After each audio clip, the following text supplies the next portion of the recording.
I was in 4th grade. It was Halloween morning, and I was in my living room right before school.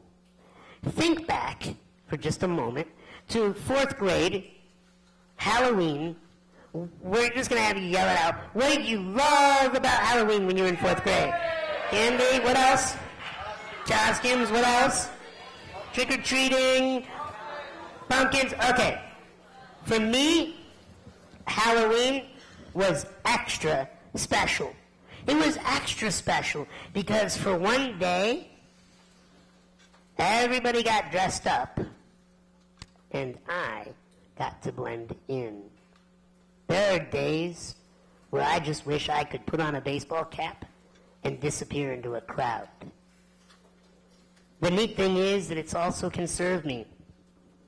In order for me to get attention, all I usually have to do is to roll into a room. I can either look at how that limits me or empowers me. It comes down to my beliefs that I choose. 4th grade, Halloween morning, right before school. I'm out of my wheelchair on the living room floor carpet, and I'm in my costume. And I have to tell you, when I'm out of this wheelchair and I'm on the floor, I kind of look like an adorable roly-poly bug, okay? I do. I'd like an awe, please. Aw. Okay. All right. So I'm on the floor, right? And I'm rolling around, and I'm thinking, ooh, I look so good in this costume. Oh, I look so good. I can't wait to show this off to my friends. And as I'm rolling around and I'm having all this fun, I'm thinking, I can't wait for the candy and the party and the costumes. As I'm rolling around, I catch my left leg on the corner of the door. I bend it back, and I snap it at the femur.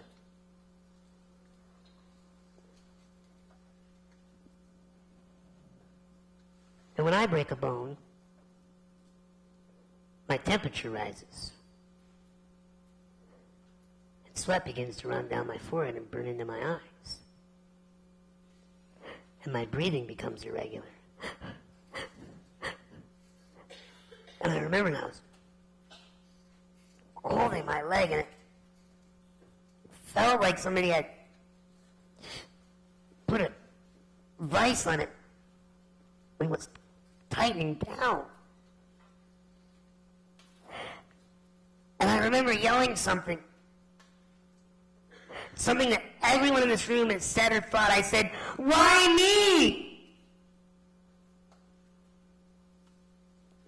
What did I ever do to deserve this?"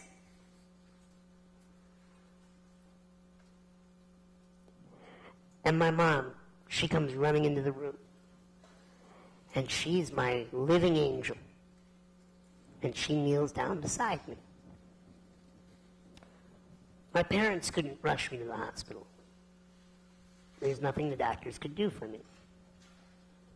So all my parents were trained to do was to keep me immobilized in the very spot where I would break for 4 to 6 weeks while I healed.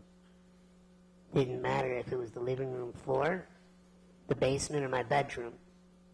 That's where I would be for 4 to 6 weeks. My mom, being the wonderful person that she is, she would play this little game with me where she would transport my mind as far away from the pain as possible. She'd run her fingers through my sweaty hair. She would say, "Shh, Sean, sweetheart, we have to relax. Sweetheart, tell me, what was your favorite part about our last vacation?" Except that day I didn't want to play any games. I was furious. I didn't think that what I had to go through was all too fair. I'm sure you've had a moment in your life where you felt like what you were going through was not fair. You didn't deserve it. What did you do to deserve what you're going through? And she could see that in my eyes. So then my mother proceeded to lean back and formulate a question that forever changed the course of my life. In fact, the answer to that question has changed my life forever. She leaned forward Running her fingers through my sweaty hair, looking deep into my eyes, she said, "Shh, Sean, sweetheart, is this going to be a gift or a burden in your life?" I'm thinking, is she crazy? A gift? You and I get gifts. They come on our birthdays. We open them up. We go, woo! How could this be a gift, Mom? Except I never got to say any of those things because something magical happened before anything left my mouth. It was like this warm wind of wisdom finally surrounded my body.